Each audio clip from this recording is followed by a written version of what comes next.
Great. Welcome, everyone. It's just after 7 o'clock here in Ann Arbor, and thank you for joining the Mind Matters webinar series. Tonight's Mind Matters is focused on the topic of recovery, combining a discussion of the science of recovery, what we know about factors that increase the likelihood of recovery and help people stay with their recovery plan. And that's combined with personal stories of recovery. And so that will be the focus of tonight's webinar. We'll take probably an extra minute or two, give a few more people the chance to join, and then go ahead and get started. As we're waiting, I can mention a few odds and ends and announcements. The first one I want to mention is that the Mind Matters series focuses on topics related to mental health, but not just substance use. So there are two upcoming additional Mind Matters series or presentations this month. One is focused on suicide risk during pregnancy and the postpartum period. That's going to occur on September 24th. And it looks like then the next one is the 11th of November. And that one is focused on supporting your loved one with PTSD in civilian life. So variety of topics, but different series that you can join and learn about topics related to mental health. One other item I'll mention while we're waiting to get started is that the Department of Psychiatry here at the University of Michigan has a patient and family advisory committee, and that is a group that really helps provide input to the clinical operations here at U of M, as well as to research. And this is a group that's been running for over a decade now, and is really kind of a vibrant and active group that has a lot of back and forth, a lot of good ideas, and helps us hopefully stay connected to the community and helps to keep our work relevant. And for that group, I know they're looking for some additional members. So throughout tonight's talk, there'll be different ways for you to get in touch with us. But if you're interested, um, there'll be an email for Stephanie Daniel, who's been sending out the emails you already received about this seminar, and you can email her and learn more about that experience. There's no commitment if you send her an email, just a chance to learn more, and she'd be happy to connect you with the person who runs that group. And we would love to have some new members and an opportunity to get new and different perspectives on that important committee. Okay, it's almost 5 minutes after 7, so I think we should go ahead and get started with tonight's Mind Matters, called Understanding the Recovery Journey Through Science and Personal Stories. I'm Mark Gilgen. I'm a psychologist and professor here in the Department of Psychiatry at the University of Michigan, and I'm also the director of UMass, or the University of Michigan Addiction Treatment Services. And that's our outpatient drug and alcohol treatment program located here in Ann Arbor. We have three panelists who will be presenting and talking today, and that includes Dr. Nwabi Makola. And Dr. Makola completed his MD and PhD medical school, and then a doctorate in neuroscience at the University of Cincinnati. He completed his residency here with us at the University of Michigan in the Department of Psychiatry, and he's in the process of obtaining a specialized additional year of fellowship training that combines a focus on psychiatry as well as the treatment of addiction. So he's our current addiction psychiatry fellow here at the University of Michigan. Presenting with Dr. Makola is Emily Smith. Emily received her MSW at the University of Michigan and a postgraduate certification in addiction. She was the first clinical hire with the Addiction Consult team, where she remains today. And that service works to provide care to patients seen in the main hospital who struggle with substance use. And along with the patient facing aspects of her job, she's also a key point person for providing education to other healthcare professionals about substance use and addiction. Also joining us today is Mark Hassett. Mark is a person in recovery. He's a successful entrepreneur and musician in the Southeast Michigan area, and he's pleased to talk with us about his own journey in recovery, what he's learned in that process about himself and about the other people he's been able to support over the years. And so welcome to our panelists, and thank you for being willing to spend your Wednesday evening with us and be part of this presentation. Just a few more logistics about tonight. As a structure, we're going to begin with a presentation and slides by Dr. McCullough and Emily to share information, some factual information about recovery. And then Mark will provide his insights and information about his experience. And we'll probably wait to do questions and answers until the end. For the Q&A, I know we got a number of questions already over email, which is terrific. And you are also able to submit questions through the Q&A function during these presentations. For the Q&A, please use the Q&A instead of the chat. That's going to be more direct. It'll be anonymous to us, and it'll allow us to know what you're asking. I've already seen a long list of questions have already come in, but I think there's still some interesting topics to cover. So please speak up if something's on your mind. Just know we might not get through everything that gets asked. And if you have remaining questions or want to touch base with us, please feel free to email us and be in touch. We'll also be putting resources in the chat throughout the presentation. So with all that as a background, I am pleased to hand it over to Emily and Dr. McCullough.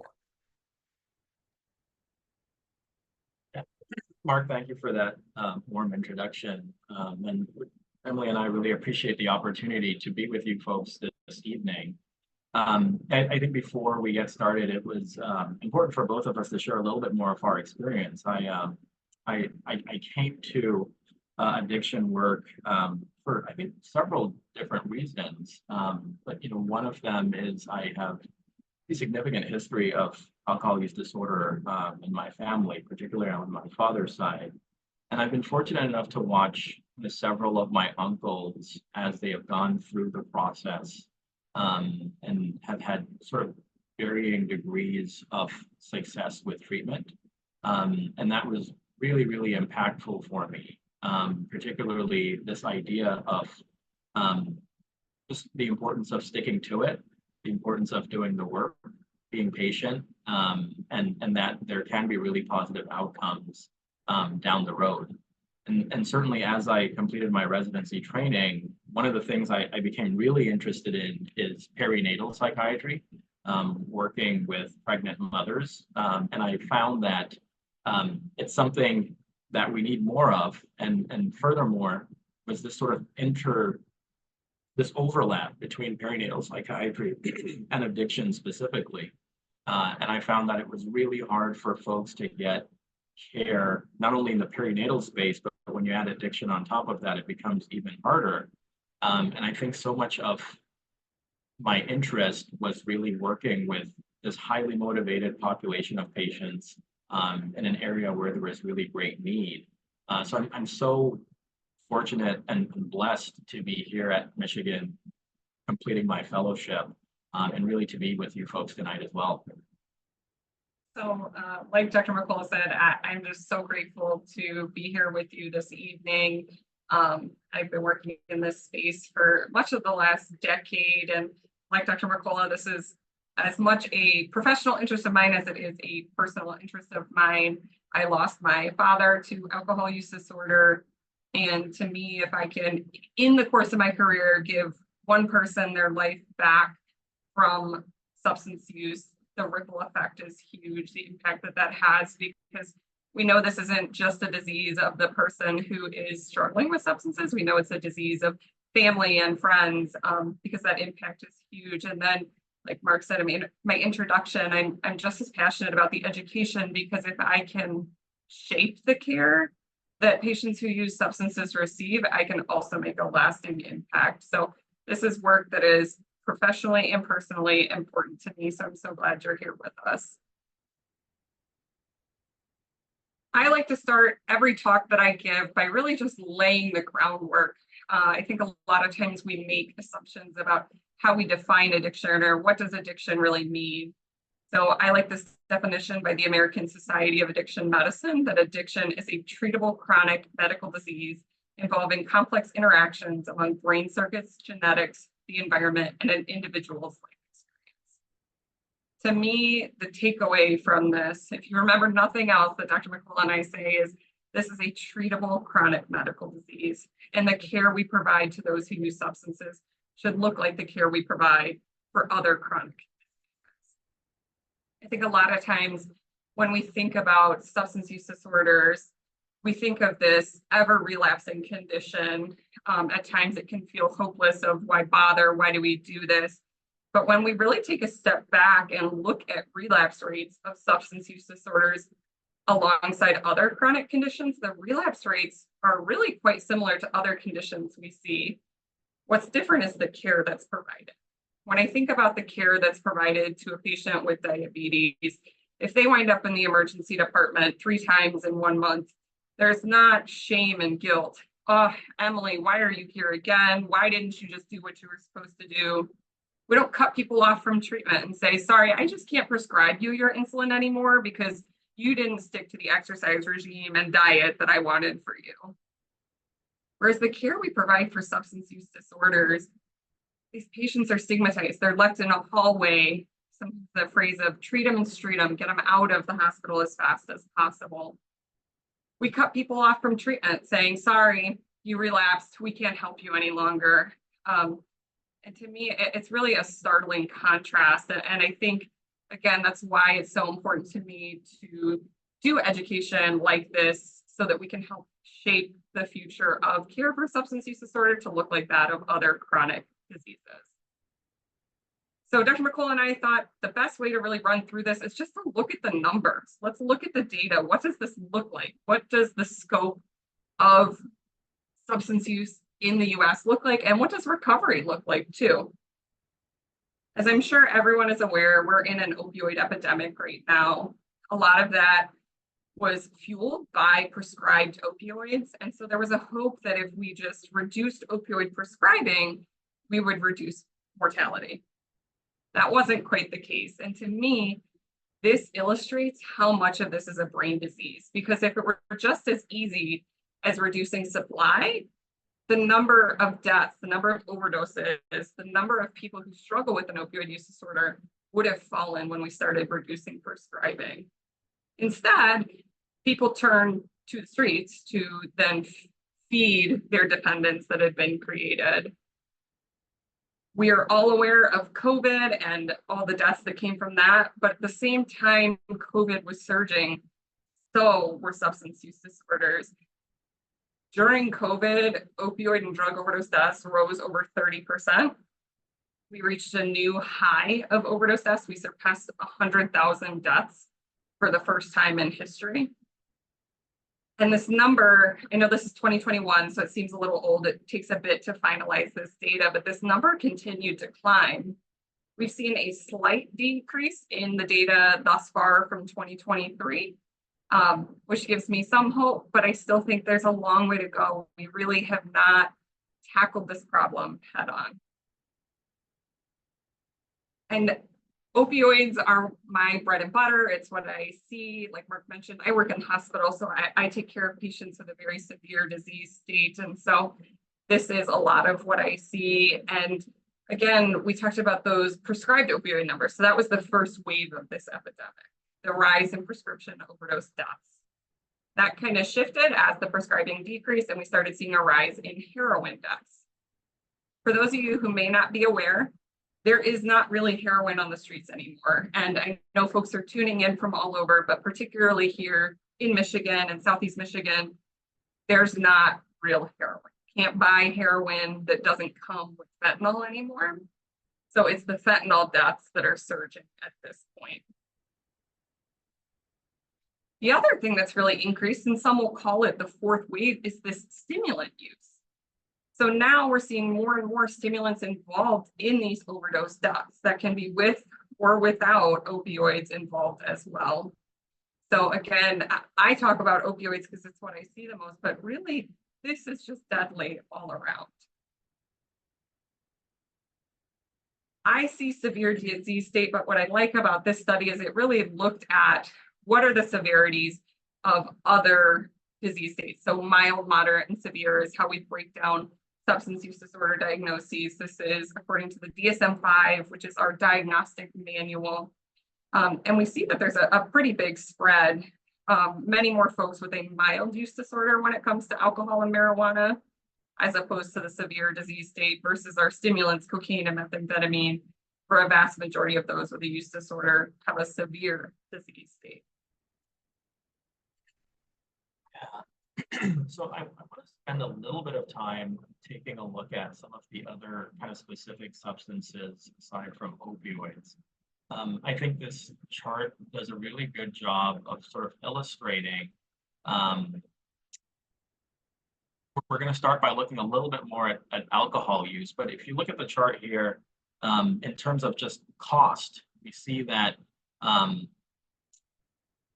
illicit drugs, tobacco, alcohol are pretty significant in terms of cost in dollars that they incur every year. We know that around 90,000 people are dying annually from alcohol-related causes in the United States. About 15 million people have an alcohol use disorder in this country, and it's the third leading preventable cause of death in the US. Those are pretty big numbers. I think oftentimes what I've found in working with folks during my time in psychiatry training and now in fellowship is there's been such a shift to focusing on opioid use disorders, and that is appropriate because it is a significant issue. I think part of what is difficult is the ready availability of alcohol creates a lot of paradigms in which people are comfortable with a certain level of alcohol use. And it can be a little bit harder to sort of figure out when someone might be sort of crossing over into problematic use. And alcohol is one of the things that we see, I would probably say in my clinic especially, I see more alcohol use disorder and tobacco use than anything else.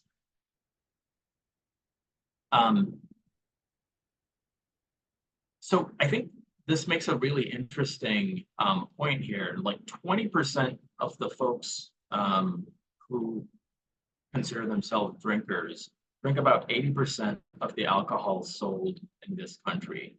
And I think what that really tells us is that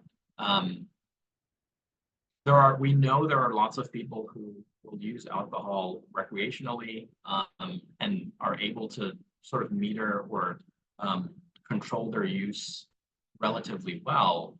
But we also know that there is a pretty significant segment of the population with what we call a severe alcohol use disorder.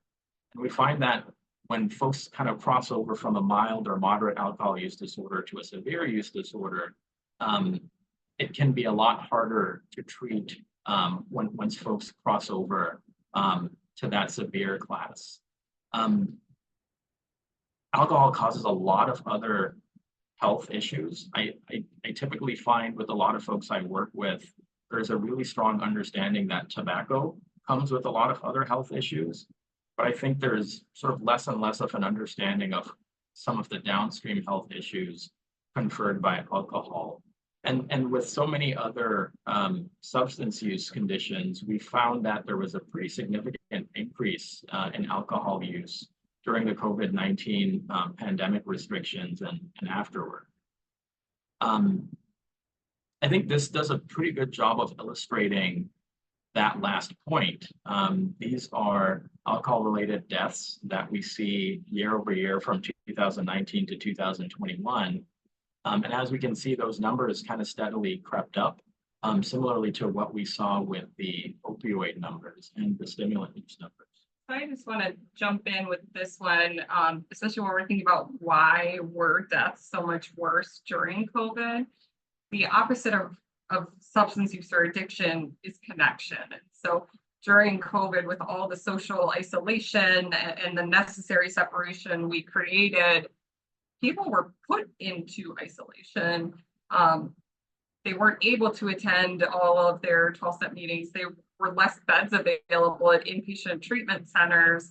People didn't feel as comfortable just getting out into the community. And so addiction in general just really suffered during the COVID pandemic.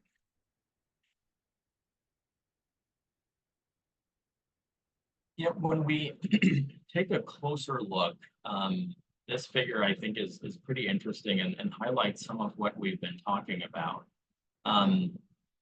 What we see in blue there is an estimate of the annual number of deaths that one can attribute to alcohol, to tobacco, to other drugs.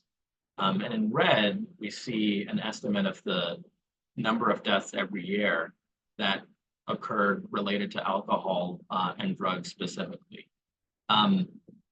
The difference is that one in blue, we're looking at deaths related to perhaps downstream effects of substances. And in red, I guess it's more of an orange, we're looking at sort of direct effects.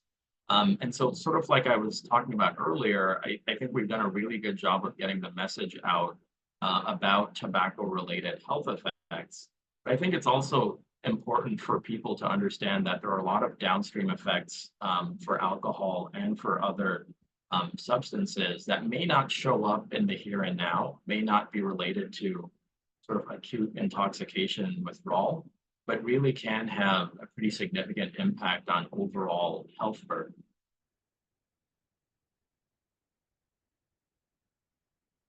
You know, one of the things I also think is really important to talk about is just where we're meeting folks. Here we see sort of alcohol and opioids. Again, I think we tend to think of, you know, anecdotally, certainly in my practice, we tend to have a bit of a different view of alcohol versus opioids. But what we see is in terms of emergency department visits, in terms of deaths, in terms of use numbers, alcohol is a pretty significant factor when we talk about substance use disorders. Opioids are as well. And I think part of what I would like to highlight is just this idea that substance use across the board is something that we need to be paying a lot of attention to. And I was talking to a friend of mine the other day, and he was making the point that, you know, football season has started again. He is in recovery, very much enjoys watching football. And he said, you know, I remember a time when tobacco commercials were kind of all over the place. And now you don't see anyone smoking even on television. But when you compare that to alcohol, sort of the programming and the messaging for alcohol is ubiquitous. It's kind of all over the place. And in many ways, it's described as sort of a way to potentiate the amount of fun you're having. And I think certainly the point he was making was not to take alcohol away completely. He was talking about there's a time and a place. But I think for him, part of the difficulty was in terms of in terms of attitude. He found it quite interesting that we view sort of different substances so differently, when the reality is that they all can have an impact, and we really need to be thinking about ways we can mitigate those impacts across the board.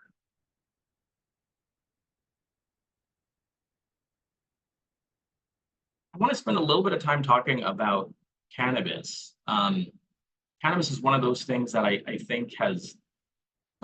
know has certainly evolved over time. It's federally illegal, but many states have legalized cannabis. And so now it has the categorization of being the most commonly used federally illegal drug in the United States. But 19% of Americans used cannabis at least once in 2021. And recent studies estimate that 3 in 10 people who use cannabis have a cannabis use disorder. The risk of developing a cannabis use disorder is particularly high if folks use cannabis before 18.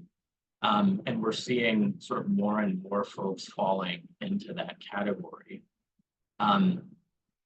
This slide here, I don't want to get too much in into the weeds of the details here.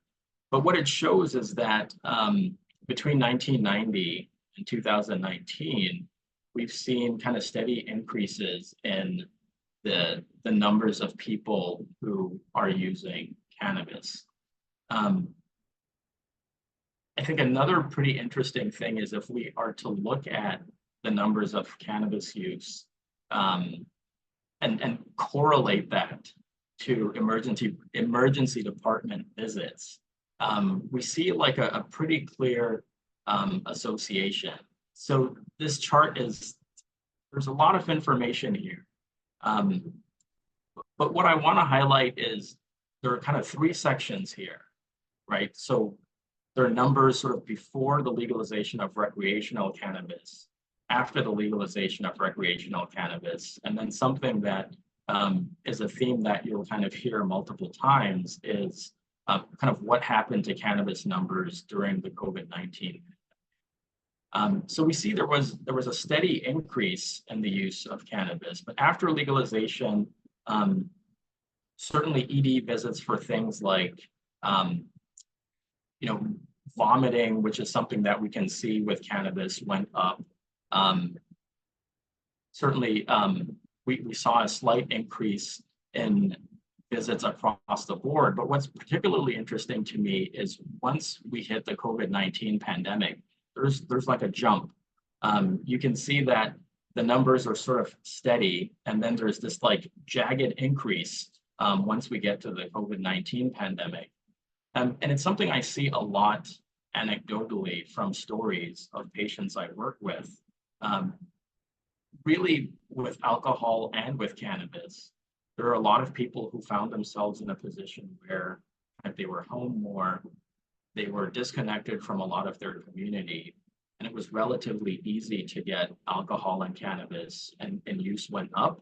And when it was time to go back to work, they realized that it was a lot harder to cut down than they expected it might have been. So certainly we have our work cut out for us. And we'll talk about that a little bit more in coming slides.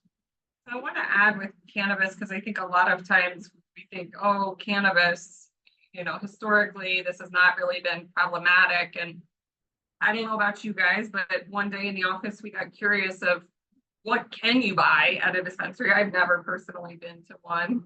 And we got online and we're looking at what you can buy. And the THC quantity in the cannabis you can buy in 2024 is just astronomically higher than the THC quantity in cannabis from the 70s, especially because then it was all just the flower plant versus now with some of these concentrates and the vapes. I think that's part of the big problem when we're thinking about cannabis in adolescents. I know Dr. McCullough has said he's seen a huge uptick in adolescent use in clinic. Like Dr. McCullough mentioned, the age of first use is problematic, and we see that across the board with all substances, but cannabis in particular in our young adults is very challenging. I think one thing I'll add to that too, Emily, is I think there was often this, I find it interesting when I ask patients a lot about some of the substances they use, cannabis is often not one they mention. And if you remember from the last slide, we've got a lot of good information that the rates of cannabis use are going up, and it typically isn't thought of as a substance of abuse. But like we talked about a little bit earlier, 3 in 10 people who use cannabis qualify for a substance use disorder. cannabis is in fact addictive, and a lot of people don't think it is, but part of what we were seeing as well with the increased THC content is it's a different game than it was 20, 30 years ago, for sure. So we've painted the picture of what does the scope of the problem look like. So what does recovery look like? Again, opioids are my day-to-day, and this one is a hard study for me. I'm a social worker, I'm a therapist by trade, and so this study looked at comparing different pathways of treatment in terms of overdose risk and death. And what the study found was there was no difference in overdose for counseling. Again, hard for me as a therapist, and that's not to say that there's no benefit in counseling, but with opioid use disorders in particular, it's the medications we have available that are keeping people alive and allowing people to engage in the counseling long term. I think there's a lot of stigma still associated with some of these medications, but like I tell many of our patients, you can't recover if you're dead. So let's focus on keeping you alive. The team I work on operates very much out of a harm reduction perspective. So how do we reduce harm? I can't stop people from using substances, but I can help give them a menu of choices, offer them information, and help them feel like they're making the best decision for themselves. This, to me, illustrates why it's so important for people with an opioid use disorder to have access to these evidence-based life-saving treatments. And when we think about these medications, we don't always think of them as chronic treatment. But if we go back to that early slide of wanting to treat substance use disorders like we treat other chronic conditions, we want to think about these treatments as lifelong treatments for chronic conditions. And there are people who, with time and lifestyle changes, can come off of their medications. The same could be true for people with high blood pressure. If they change their diet, if they exercise more, some people can reduce their medications, some people can come off completely. And what I want to stress here is this is really an individualized thing. This is between the patient and their provider. Nobody else should have a say in this. This is really individualized. Cutting people off from treatment very abruptly can be very dangerous. And so we need to ensure that people have the support that they need to get the care that they need. The long-term treatment, the benefits just outweigh any risks, especially when we're thinking about the severe infections that can come with injection drug use, where just one return to injection drug use could mean reinfection, which could ultimately mean death. So I think it's really important to think of care for all substances as an individualized approach. What works for one person is not going to work for another. That's why I see myself as someone who delivers a menu of choices. I provide the education. I ask our patients what they think will be best. What are you hoping for? What are your goals? Because again, not everyone is ready to stop using substances. Not everyone wants to stop using substances.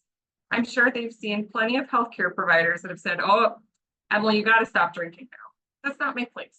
My place is to offer education, offer choices, and help people make empowered, informed decisions.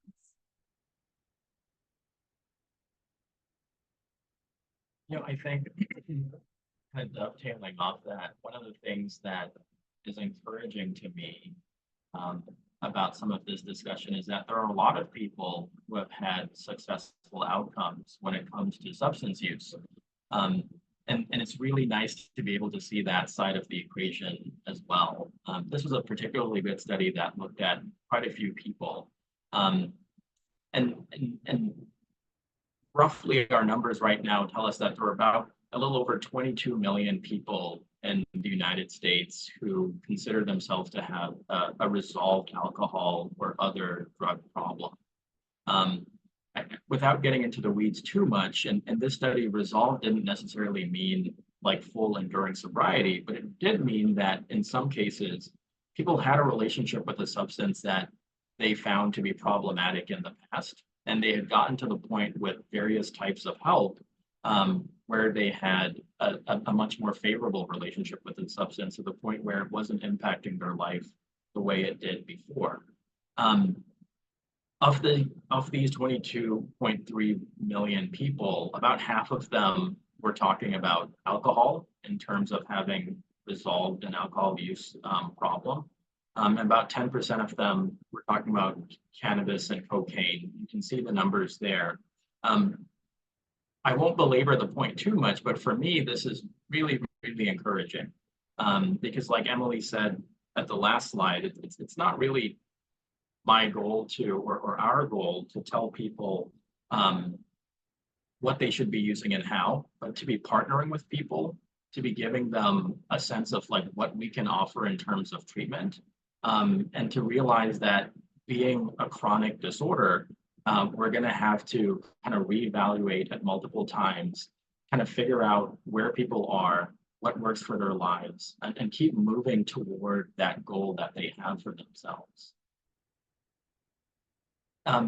Another interesting thing it highlighted is looking at the amount of time people kind of considered that they had been in this state of resolution of their substance use problem. And what we see is a lot of people have many years of resolution under their belt. I think sometimes it can be discouraging when we meet people when things are particularly difficult.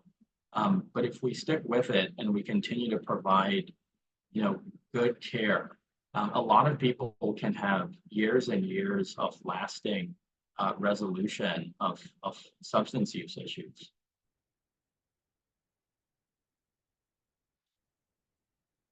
One of the things I want to highlight, we mentioned it a little bit earlier, is that there are several pathways that can work for people.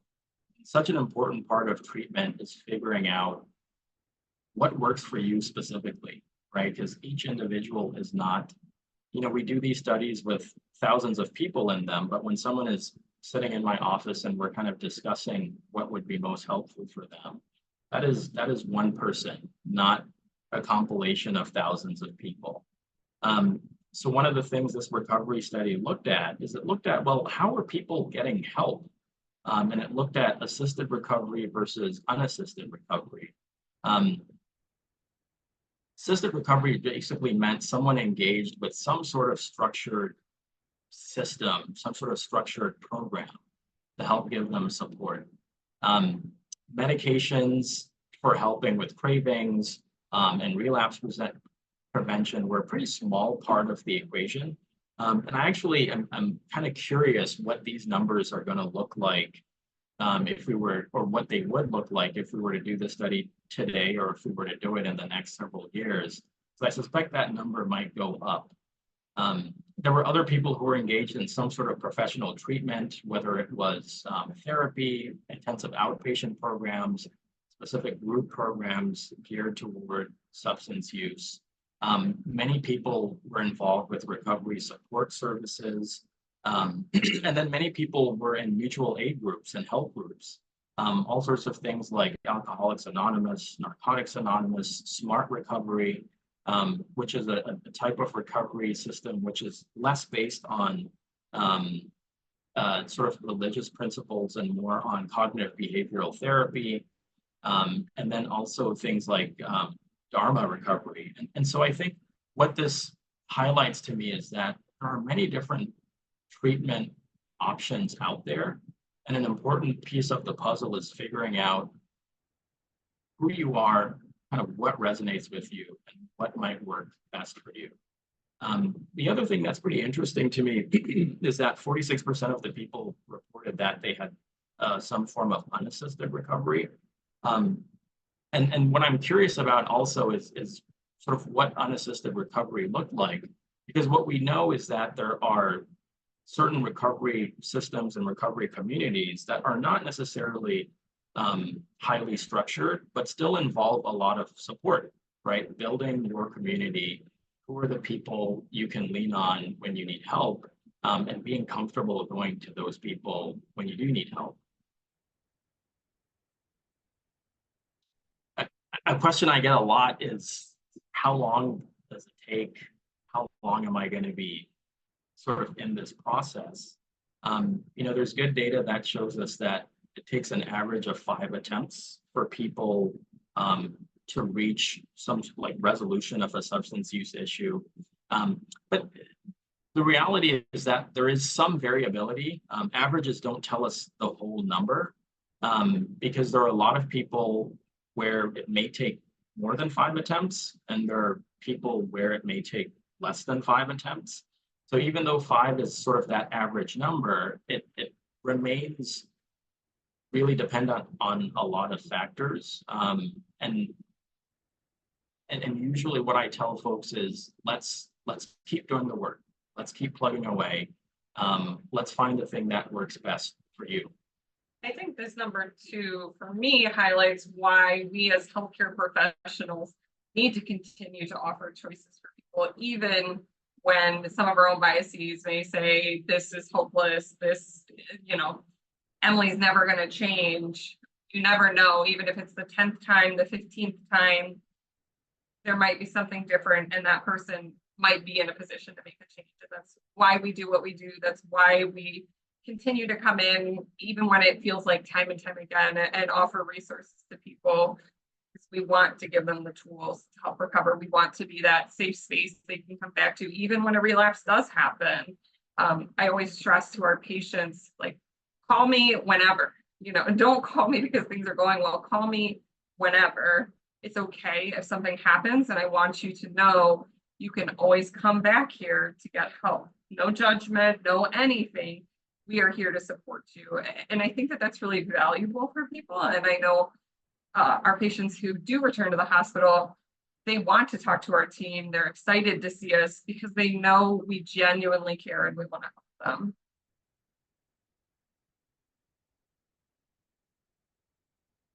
I think an area of frustration for me, and I think a lot of us who work in this space, is that even though we've just seen that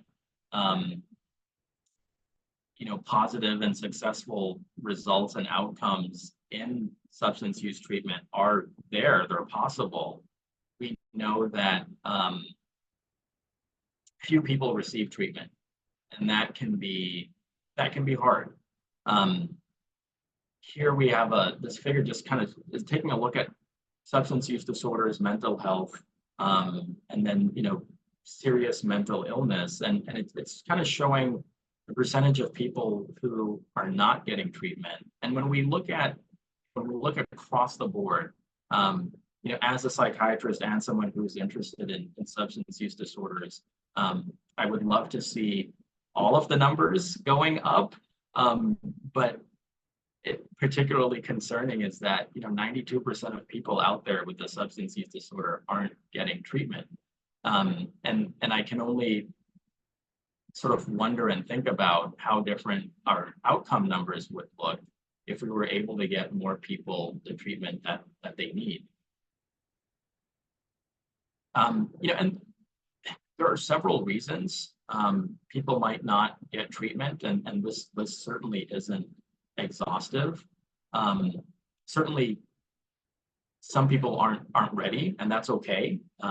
We feel it's very important to meet people where they are, no matter where they are. There are other sort of systems levels things that can be frustrating as well. Healthcare coverage, cost, availability of treatment. Those are all things that can be pretty difficult for some people. And then there are a lot of, Emily's started out by talking a little bit about some of the stigma associated with substance use. I have a lot of patients who have concerns about, well, what will it look like at my job? What will it look like for my neighbors, my community? If I'm saying, I don't have cancer, I don't have COPD, I don't have heart disease, something like that that's taking me to treatment. I've got an alcohol use disorder. And it can be really hard to sometimes get through some of those barriers. And then another thing that I think is really important is just the knowledge. Where do you go to find treatment? I think overall, we could be doing a better job building systems geared toward that, but I won't get onto that conversation too much. That's a whole other multifaceted and long discussion. I think it's really interesting too. A lot of Americans, almost 40 million adults with substance use disorder. The study looked at that number of people who did not receive treatment for their substance use disorder. And this slide just kind of highlights with I think some interesting imagery that number of that almost 40 million people, only about 0.8% sought treatment.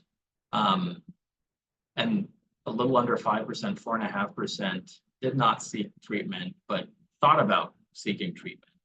And so there's a lot of work we have to do in terms of sort of normalizing treatment, telling people like it's okay to seek treatment, because I'd love to see that 1.8 million adults who thought about it turn into a much higher number of people who are at least thinking about treatment. And I think there's a lot we can do to sort of make things more accessible. I think with substance use disorders too, something we don't see with other chronic medical conditions is, well, I'm not as bad as my neighbor. You know, I'm not as bad as my friend. I haven't gotten to the point where I lost my job, so I don't really need treatment. There's almost this scaling of, well, if X happens, then I'll be ready for treatment. And then that bar gets kind of pushed further and further. And again, as Dr. McCullough mentioned, this is a multifaceted issue here, and we would love to see these numbers shift. I think I want to end by just talking about some of the barriers that we frequently see in terms of people seeking addiction care. We've highlighted this several times. Stigma is something that shows up a lot for us, whether we are sort of in the hospital, in work I've done with the addiction consult team, or when I'm outpatient in some of my clinics. There continues to be just a lot of concern about the optics, like what does it look like if I'm getting treatment? What does it mean about me? And then there are also other things that often get in the way. Access to treatment is also a really difficult one. I think it's really frustrating for me and many of my colleagues when someone is ready and willing, but there are just not enough options, not enough places for people to be able to go. And then another one that I think is really important to me and could really be its own informational series is just what happens in addiction. Addiction is complicated. By very definition, it creates this like ambivalence in people. I want to change, I don't want to change. That's part of the condition. And it's really important to train, I think, physicians, therapists, clinicians across the board who understand that's a very important part of addiction. And so when we see that show up for people, it's not that people are necessarily trying to be difficult. It's that they're working through a very difficult thing, which affects the way their brain is processing information.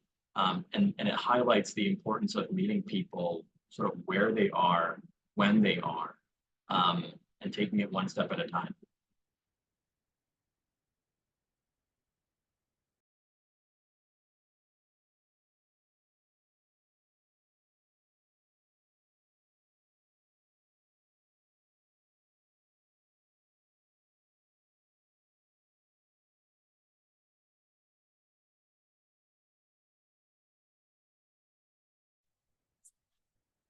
I guess I'm up.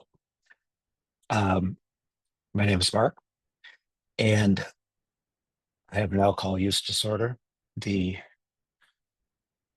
Like was mentioned quite a bit here in the first presentation, my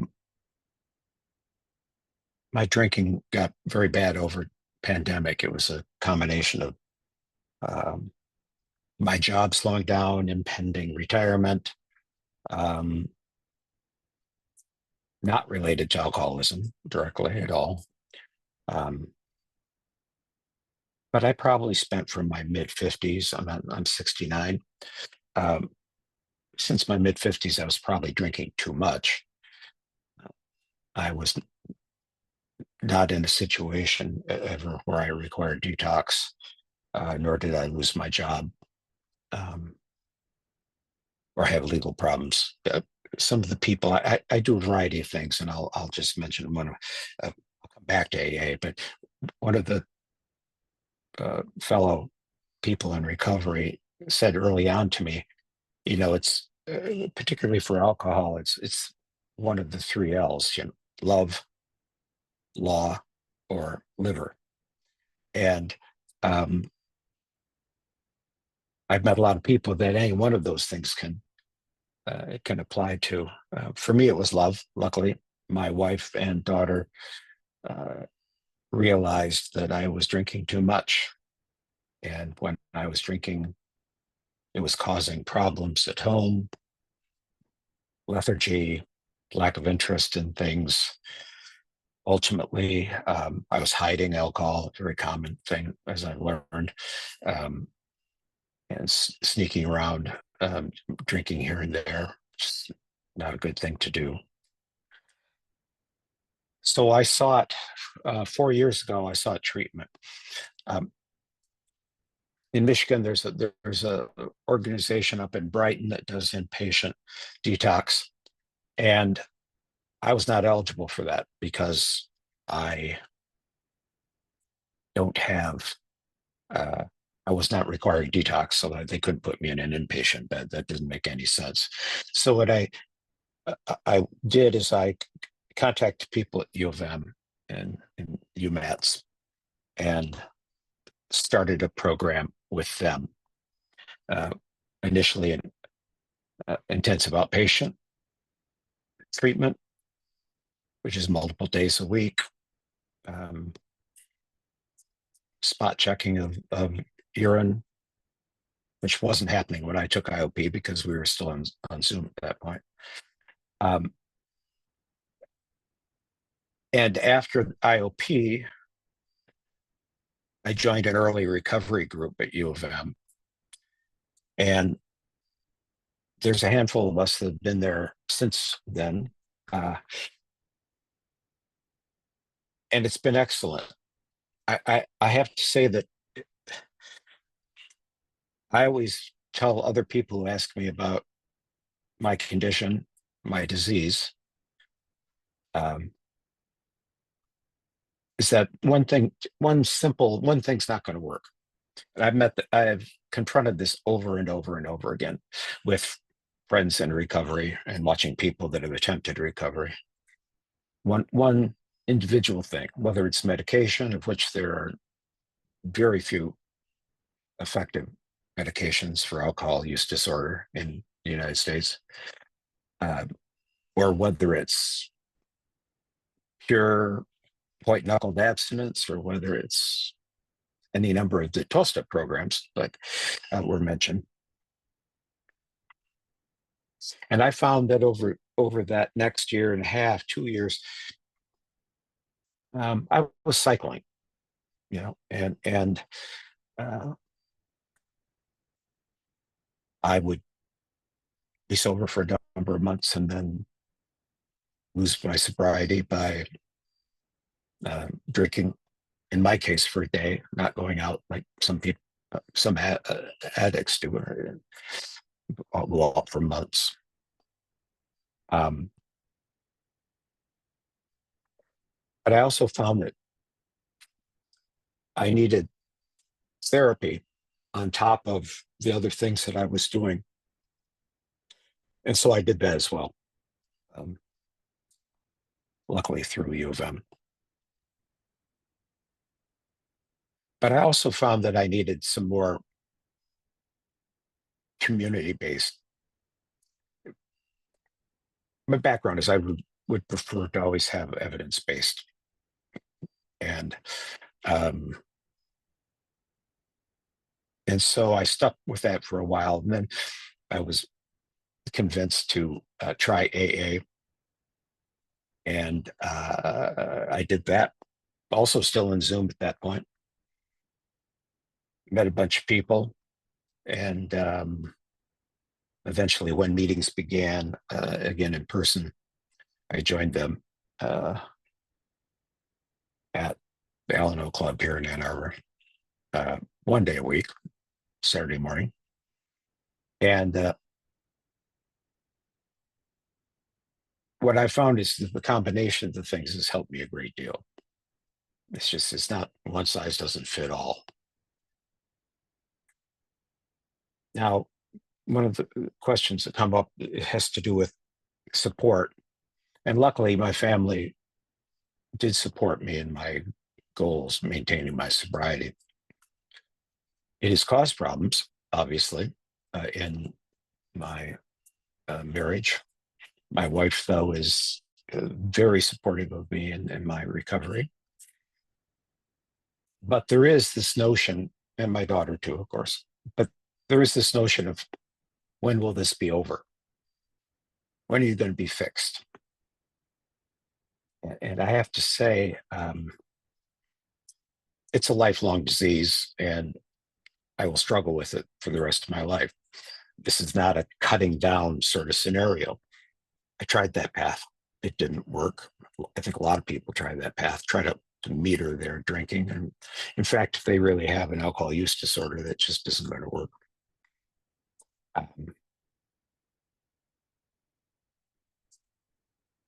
So the combination of things has been one of the things that's been very important to me. It's something starting AA, I got a sponsor, working the steps, halfway through them. And it's good. It's fine.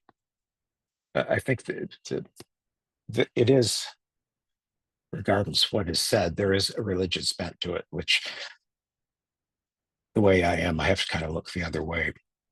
But what you get out of it is a sense of community and focus and people supporting each other. And I think that's really important. With regard to my friends, close friends, I'm lucky I have quite a few close friends and have had for years. They know exactly what my situation is. They respect what I'm doing, and there is no pressure from anyone in my life to drink. There's pressure from people in my life to not drink, but that's understandable. I find sometimes it's not a straight road. I think it's why in AA they say 1 day at a time, but it's 1 week at a time. It's 1 month at a time. It bends around, the road does. And in the midst of trying to maintain sobriety, frustrations, just life pulls you down in a different direction. And it can be quite challenging, but it also can be, quite rewarding. In my early recovery group, we still call it early recovery, even though I'm 4 years in, some people are.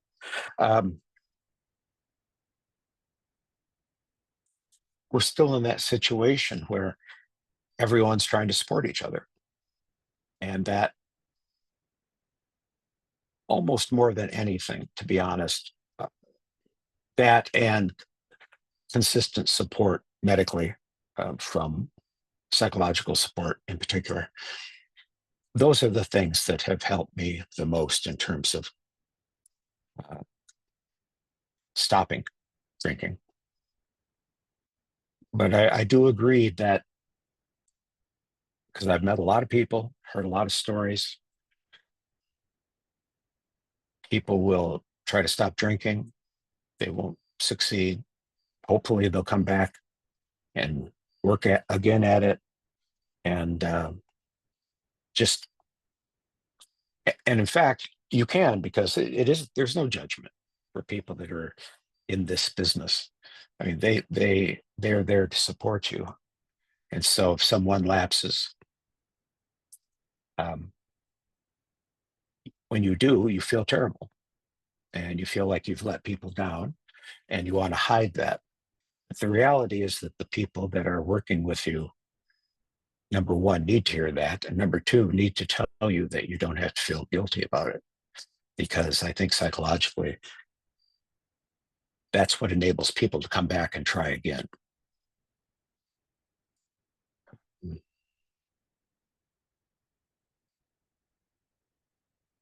Let's see, what else do I have? I have a couple of my notes here. Hold on just a second.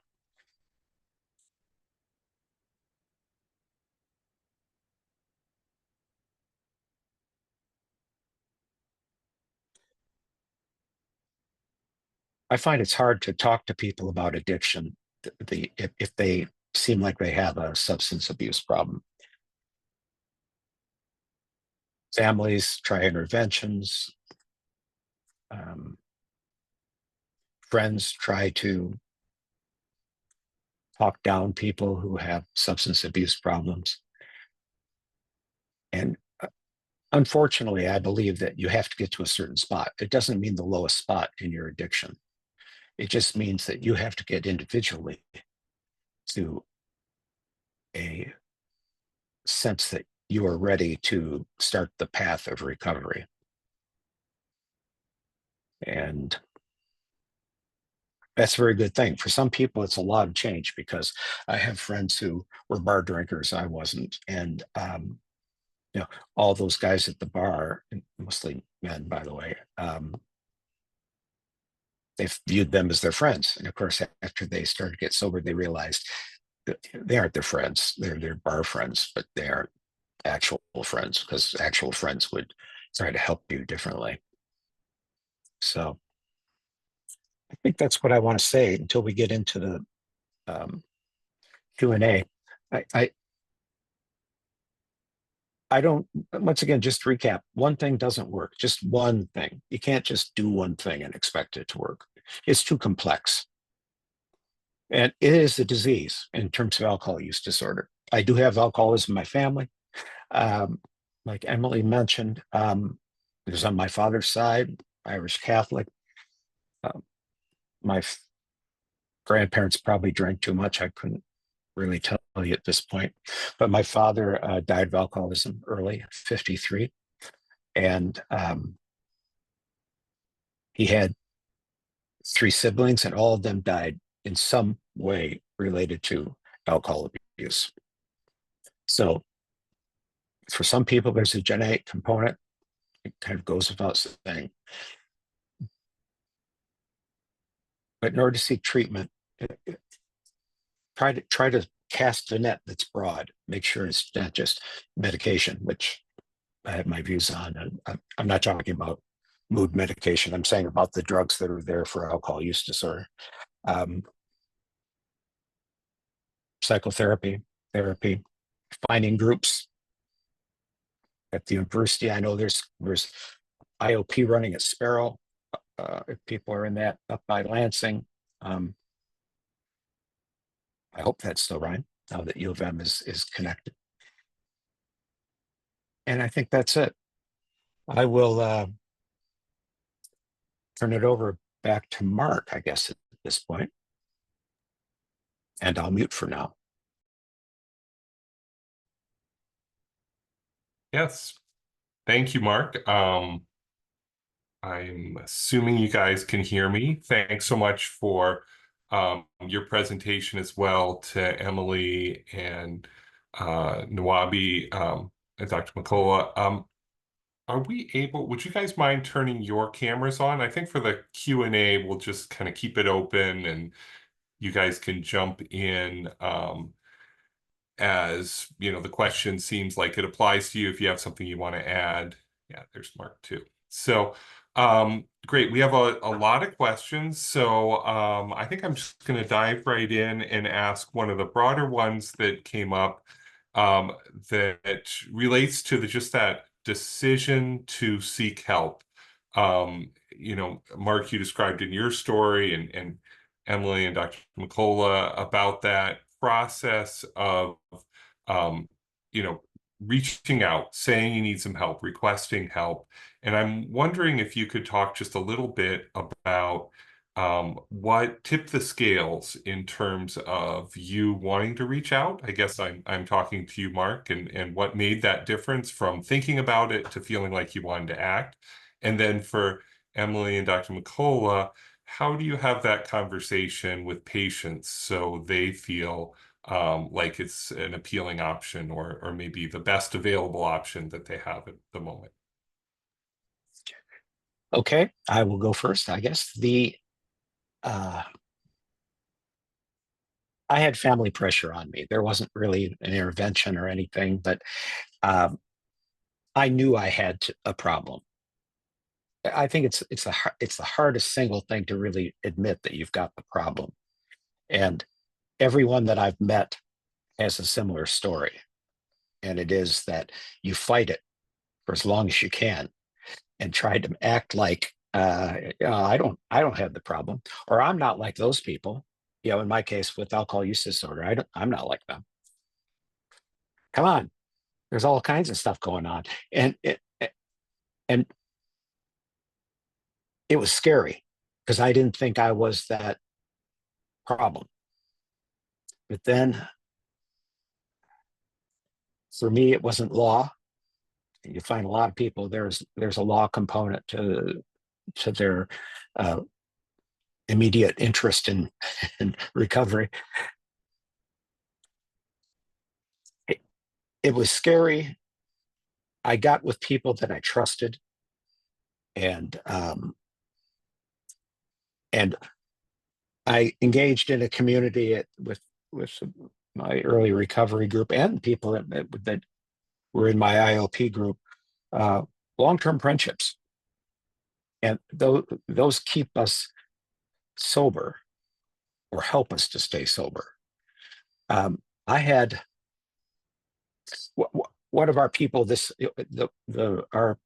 call a showrunner. It's not a Hollywood term, but person that runs our group was on vacation last week, and great, a good break for her. Well, we just ad hoc organized a Zoom call for the same time, and 6 of us got in, just did our own check-in, saw if everyone is doing well, and those are the things that I think that really help to try to build us, no matter how small it is, build a community. Try to isolate yourself from the things that drove you toward drink. One quick thing about AA, I'm balancing lots of balls here. Well, one of the things that's really strong with AA is that everyone there has the same problem, and they're all there with the same problem. And no matter what their socioeconomic level is, no matter what their education has been, no matter what, all walks of life. So that helped me.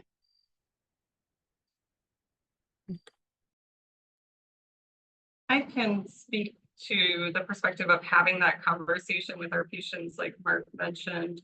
Again, for me, it's really not about telling people they need to make a change. It's offering information and offering a menu of choices. And when I'm seeing our patients, the biggest thing I'm doing is asking permission. Would it be okay if I shared some information with you? Because again, so many times they've had healthcare providers come in and tell them, you need to do X, Y, and Z.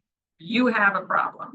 So I always ask permission. And if someone tells me no, I respect that. It's not my place to tell someone what they need to do. But for example, someone with a severe alcohol use disorder, I ask, could I share some information with you? And then we talk about, what does alcohol do to your body? What does your future look like when you already have liver damage? And offer them choices. You're at a point now where treatment could be really beneficial for you. That looks like you could do inpatient, you could do outpatient. This is about what feels best for you. Are any of those choices sounding appealing? Can I answer questions for you? Can we talk through it together? Do you have a support person that you want to talk through this with? I really find that empowering people to make their own decisions and offering those choices is the best way for me to have success with people. Dr. McCullough, I don't know if you have more to add on that one.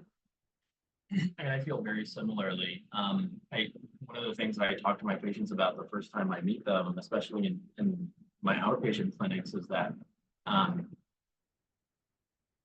oftentimes I've known someone for 40 minutes and they've known themselves for 30 years or 40 years or 50 years or however old they are. So far be it from me to sit here and tell them what they need to do. What's more interesting to me is figuring out who they are, what their interests are, what their goals are, and then using my skill set to help them get to their goals, not my goals for them. I just think that has been a much more rewarding experience for me, and also creates an environment where people are empowered to seek what it is they're looking for. And I think speaking to the difference of inpatient and outpatient, again, I'm meeting people for just a very fraction of the time where Dr. Mercola is able to build those relationships. But for people who do return back, because we know sometimes it takes multiple attempts, once I've gotten to know them a little better, again, I'm always asking permission, but I'll say, Emily, can I just call a spade here? Like, what you're doing is not working. So can we think about what you might want to do differently? And again, if someone tells me no, I'm going to respect that.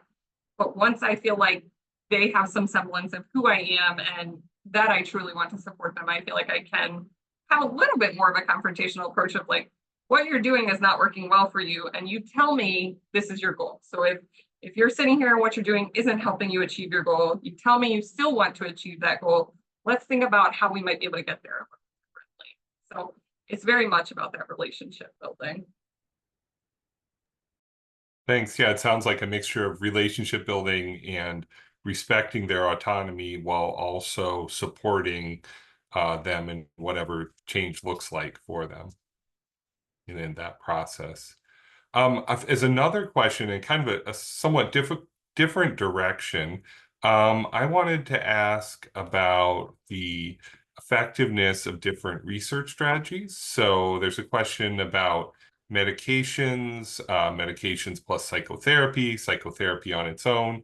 I know, Emily, you touched on this related to opioid use disorders, but maybe you and Dr. Mercola could talk just a little bit about, in general, what's the best mixture of different therapy options, and how do you go about approaching those decisions?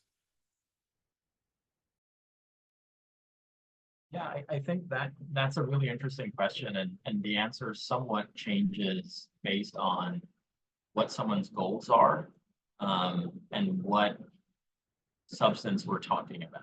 So for example, for opioid use disorder, we've got really robust medications, things like buprenorphine, many people know it as Suboxone, methadone, where just the way they work in the brain is different than some of the medications we have for other substances. For example, for cannabis, we don't have great medications for managing cannabis use disorder. We have some things that can help a little bit, but for someone with a cannabis use disorder, we're going to rely a lot more on psychotherapy because that's what we have available. For things like alcohol use disorder and opioid use disorder, where we have more robust medications, we're going to rely on them plus therapy a little bit more. My hope is that over time, we'll have good medications for a lot of different substances so that that can be a much bigger part of the equation. When I think about medications plus therapy, I think both are helpful in combination. I think of medications as reducing sort of the intensity of what people are feeling. If someone has an alcohol use disorder and struggles with binge drinking, there are special medications that can help reduce overall alcohol use. There are certain medications that can reduce cravings if someone is specifically struggling with cravings. If someone has cut down on alcohol use and is having some withdrawal symptoms, we have specific medications that can help target those symptoms. So taking off sort of the edge of whatever someone is dealing with is a really helpful way where medications can factor. What we see, though, is there is a relationship with substances which is about more than just what they do in the brain in terms of turning on certain receptors and off other receptors. There is coping, there is comfort, there is filling downtime, there is managing anxiety if someone has unmanaged anxiety, there is creating a feel good when someone is feeling poorly. All of those things create a relationship with a substance, and medications alone can't sort of reprogram that part of the brain. And I think that's where therapy becomes really important. So people can learn alternative skills to celebrate, to deal with their anxiety, to deal with their depression, to deal with whatever other thing is going on in life. And that's why I think when we are able to combine medications and therapy, we tend to have better outcomes, because we're saying, hey, let's take the edge off what you're feeling enough so that you can do this other work, which really starts to reprogram the way your brain is approaching life. Because right now it's learned to approach life with this substance as a mechanism of avoiding or enjoying or whatever it is it's doing for you. I think just to add, like Dr. McCullough saying, this is so very individualized based on the substance, based on the person. For me, thinking about the research, that's one of the things that makes this field exciting to me, is that it is ever changing. We're learning more and more about how to better treat substance use disorders. And there is hope for the future that there will be more medication options. There's hope for the future that there will be more evidence behind our therapies. And for me, that's a good thing. It keeps all of us current, it keeps all of us fresh, and allows more opportunities for recovery. So I'm very grateful to work with a team of very intelligent people who want to stay on top of all of that, who want to provide the best possible care for patients. So while it can be hard to hear, we have no medications for stimulant use disorder right now or cannabis use, I am still optimistic about future developments as well. Terrific. And I'm going to paraphrase two different questions that both brought up this kind of dichotomy or dilemma that on one hand, you guys have expressed hope and optimism for the fact that addiction is treatable, but also have acknowledged how profound and challenging these disorders can be. And I just would be curious to hear from you how you balance your realism with your optimism as you think about addiction, and also as you talk and work with people and try to support other people. So I think on a personal level, I have to realize, like, I can't be responsible for fixing anybody. I can't be responsible for saving anybody. If I got into this field thinking I had that ability, I would have burned out so quickly. And so while I have hope and optimism, I do have to be realistic that this is, especially with the patients I see, this is a very severe disease with sometimes fatal consequences. And so being mindful of holding space for that individual, I have hope when they have hope. I don't give them unreasonable expectations, though, of, this is going to be hard. There are going to be obstacles. Here's what the data tells us. Again, I go back to opioid use disorder because it's what I see most often. Talking with people about, like, at 1 year, people who are using these medications see about a 80 to 98% success rate. I'm offering them what I know to be true and say, what can I do to help you get towards your goals? So realizing that my scope is limited, but I'm giving people all the tools that I have. Yeah, I'll echo that quite a bit. I've been accused by some patients of being overly optimistic. I just worked with a young woman several weeks ago who said to me, Dr. McCullough, you are annoyingly upbeat and positive. And her parents sent me a message later saying, we're so happy with the way she kind of opened up during that visit.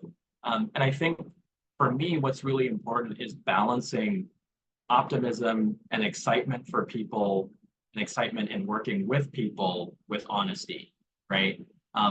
My goal isn't to give you a false sense of hope, but my goal is to say, hey, like I've done this enough that I've seen a lot of people have a lot of different pathways to success. So I know pathways to success are a thing. I also know it's going to be really hard. And I know sometimes it's going to have to be you're choosing your pathway moment by moment, and you feel like you'll never get there. But if you add up enough moments, you'll get there, right? Positivity and hope does not mean easy. And I like to be very candid about that. And just because it's hard doesn't mean we don't do it.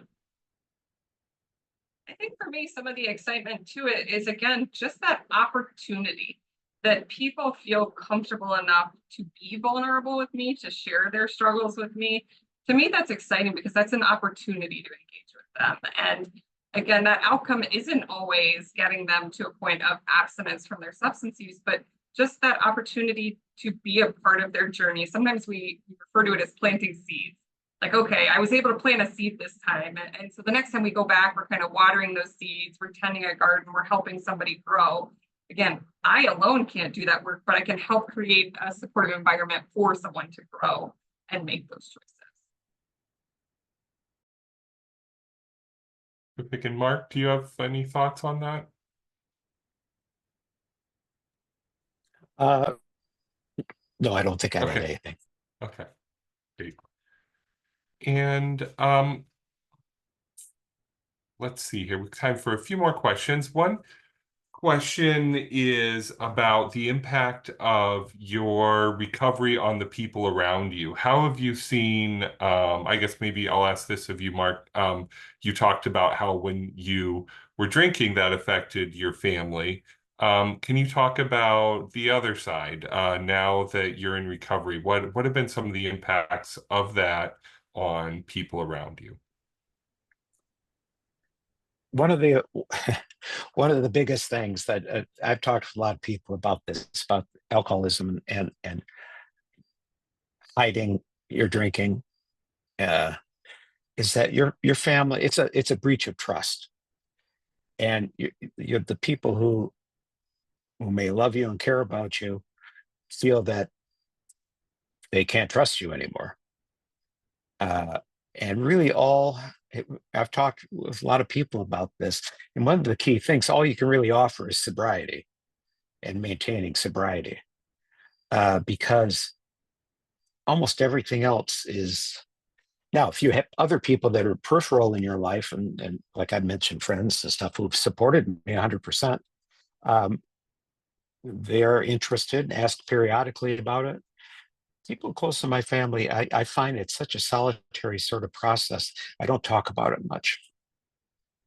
And that doesn't work well with, it's not a smart thing to do. But to be honest with you, it's a hard thing for me to talk about where I am in recovery, because I myself think, is this my third time or fourth time or fifth time? You know, I've already breached the confidence wall. So it's a difficult thing. But sobriety is the only way you can prove to people to regain trust. And a lot of the questions relate to a loved one who might be struggling with substance use. And I wonder if you guys could talk about any advice that you have for family members who are concerned about a friend or a loved one who is struggling with their substance. What is helpful in terms of having a conversation with that person about their substance use? So I think for me, the first step is always acknowledging that the family member also needs support, whether that's their own counselor, whether that's Al-Anon, whether that's local to us, Families Against Narcotics or Face Addiction Now. They're in the process of rebranding. They have family support coaches. I think it's really important to get their own support. As we mentioned earlier, this is a family disease. This isn't just a disease for the person that's struggling from it. So I think building support is so important. Dr. McCullough, I don't know what else you have to add to that one. Yeah, I think I will echo that and add that I work with a lot of family members who mean well, but the way in which they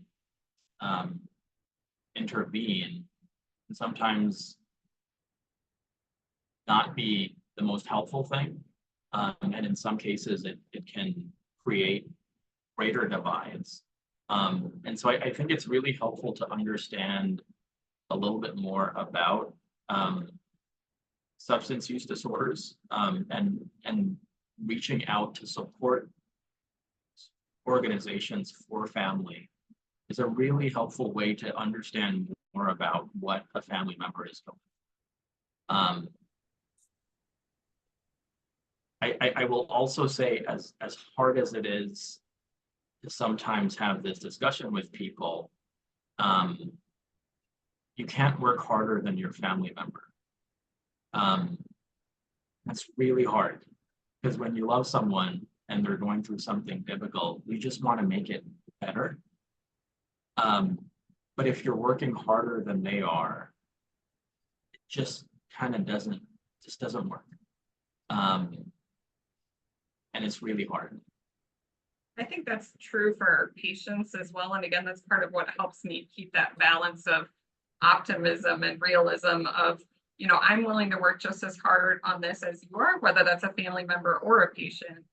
So you let me know what kind of effort we're putting into this. And, you know, I have loved ones that are still in active addiction. And so setting that boundary of, I'm here to be a resource. I'm here to support you. I care about you, but you have to do some of this legwork too. I can't do it for you. At the end of the day, you're the one kind of alone with your thoughts. You're the one making your decisions. All I can do is let you know I care.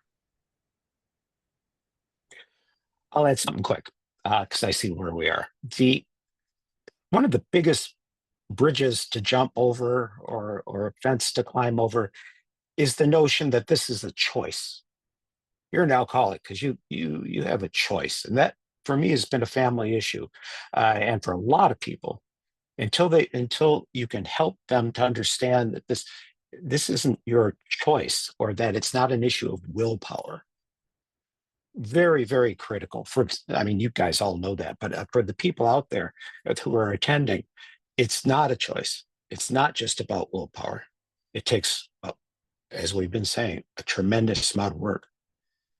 I've encouraged family members, not about my own, but other people's addiction, and to watch Pleasure Unwoven, which is a movie that I think does a great job of explaining at a pretty high level all of these drugs and how alcohol affects your brain and changes the way you view about everything. So. Terrific, thanks. And we're about at time. I see several questions that there's one here about how do you know whether you might benefit from inpatient or outpatient, or what type of therapy. And we hear that a lot. And I guess I'll just kind of answer one of those types of questions myself and say that I'd really encourage anyone who's wondering about what type of help would be beneficial to just ask a professional and get their input. I think one of the misconceptions that people have is somehow they need to know what answer exists for them before they seek addiction treatment. And this does seem different than other types of healthcare where people often show up and ask the treatment provider for help. For whatever reason, societally, people feel pressure to show up and know what type of care they need. It's fine to show up. I can speak for the perspective of UMATS, where many times we will recommend care that we can't even provide, but will help make that connection to where the person can receive it. Mark's story, it sounds like maybe he connected with more of a detox type program. They said, no, we're not the right place, and they got him somewhere else. And that's very much a way that services are provided. So don't feel pressure for you or your loved one to know what the answer is before you make the call. It's really the job of the treatment professionals to help you find a path to what might be useful for you. So, yeah, jump in. Yeah, I was going to jump in on that one too. You know, I think there's this ideal view of what level of care everyone should be at and analyzing like the severity of the disease state, but realistic me knows that even if inpatient treatment is the appropriate level of care for you, I need to be realistic that if the choice comes down to being away from work and missing a house payment or a car payment or putting food on the table, then inpatient treatment isn't the right option for you. So sometimes treatment is about what fits best in your life. And I see that a lot, especially taking care of people in the severe disease state.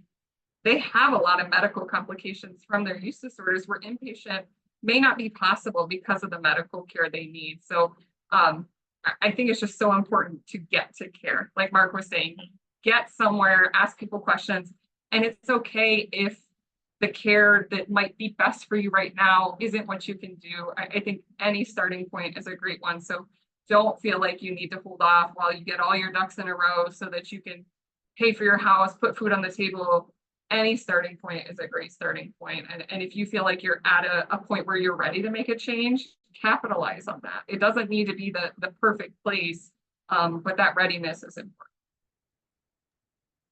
Perfect. I think that's maybe a good place to wrap up, where it doesn't have to be perfect. It should be collaborative, and ask for help and see if you can engage with a treatment provider to collaborate with you in that process. So we're at 8:30 here. We should probably wrap up. Thank you so much to our speakers and for terrific presentations. Thank you to the audience for a ton of really insightful and engaged questions. I don't think we even got through a third of them. So if there are things you're wondering and we've missed, or you have questions for us, please reach out. I think the best thing to do is probably email Stephanie Daniel, and she can help kind of triage or distribute the questions to whoever might be able to get back to you with answers. And obviously, feel free to reach out to our department too if there's anything we can do. So thank you for attending. Thank you to Stephanie Daniel and Angela Tiberia for organizing this event, and to all three of our speakers for their really insightful presentations. Good night.